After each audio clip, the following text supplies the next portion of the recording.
Serre-France, le réseau de conseil et d'expertise comptable présente Parole d'expert. Serre-France, partenaire de la performance des chefs d'entreprise.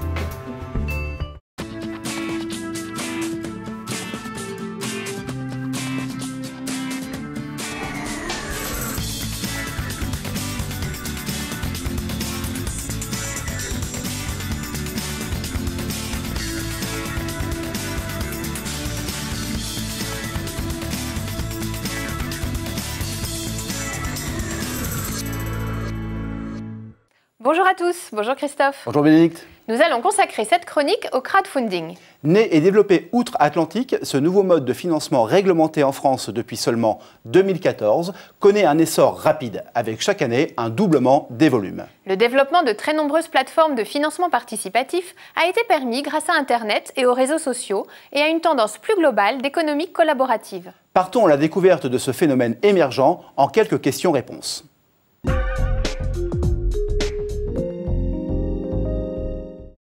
Littéralement, le crowdfunding signifie financement par la foule. C'est en effet un mode de collecte de fonds réalisé via une plateforme Internet permettant à un ensemble de contributeurs de choisir de financer directement et de manière traçable des projets identifiés. On retrouve ainsi deux éléments distinctifs, la possibilité de choisir le projet, son porteur, son histoire et ses valeurs, tout en participant directement à la vie de ce projet ou de cette entreprise et ainsi au développement de l'économie locale.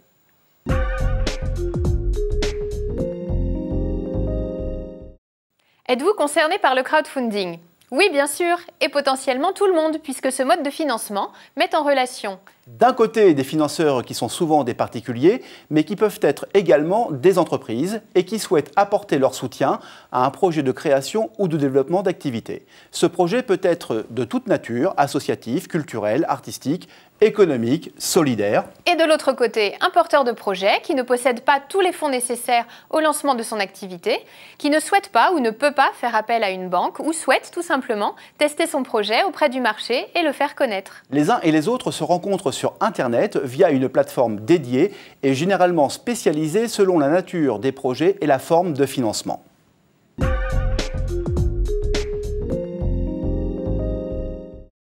Trois familles de financement sont possibles: le don, le prêt et la prise de participation aux fonds propres de la société. Premièrement, le don. Il en existe trois types. Le don sans contrepartie, le don avec contrepartie symbolique, comme une carte postale ou un t-shirt à l'effigie de l'entreprise, et enfin, la prévente, par exemple, le produit pour lequel la campagne de financement a été lancée.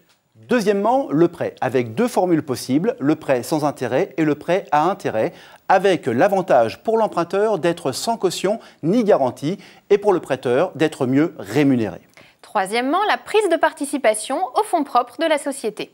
Le plus courant est l'investissement en capital rémunéré sous forme de dividendes ou de plus-value réalisé lors de la cession des titres, mais il existe aussi des solutions en obligations ou en royalties. Il faut savoir que pour fonctionner, les plateformes prennent une commission sur le montant des sommes récoltées de 5 à 12%.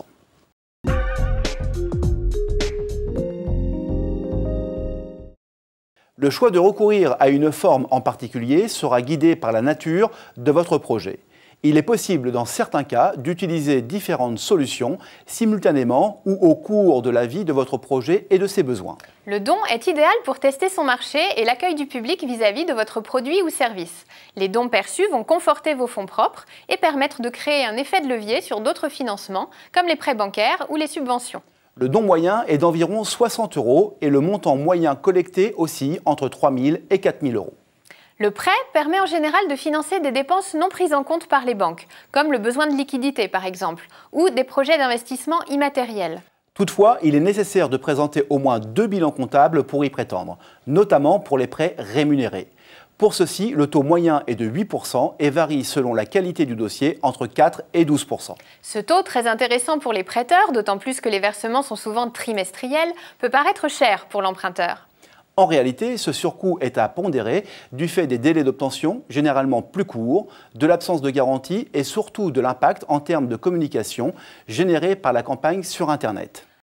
Afin de limiter les risques pour les prêteurs, le montant du prêt rémunéré est plafonné à 2 000 € par projet et à 5 000 € pour le non rémunéré.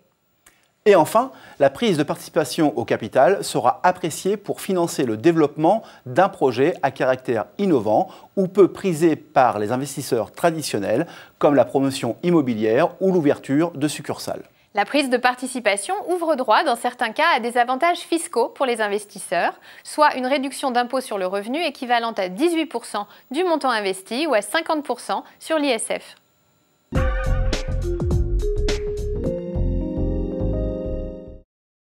Avant de vous lancer dans une campagne de financement participatif, il est indispensable de bien connaître les moteurs de ce type de financement et la meilleure manière de l'utiliser.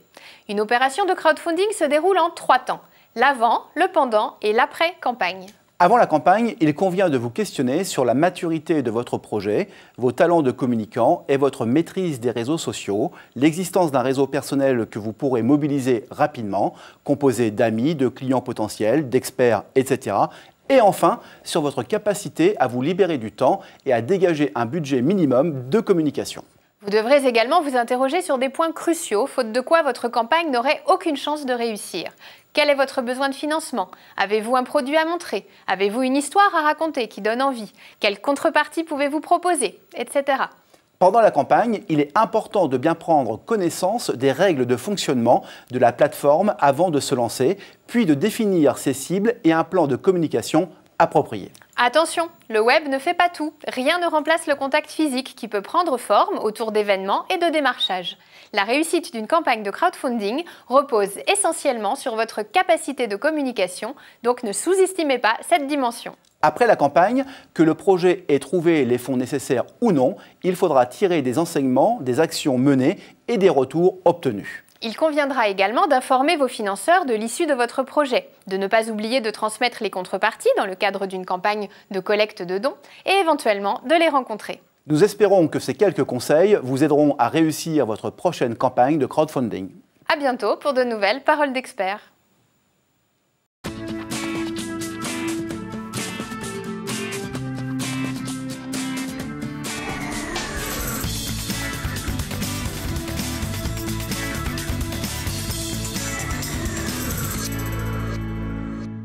CERFrance, le réseau de conseil et d'expertise comptable, vous a présenté Paroles d'experts.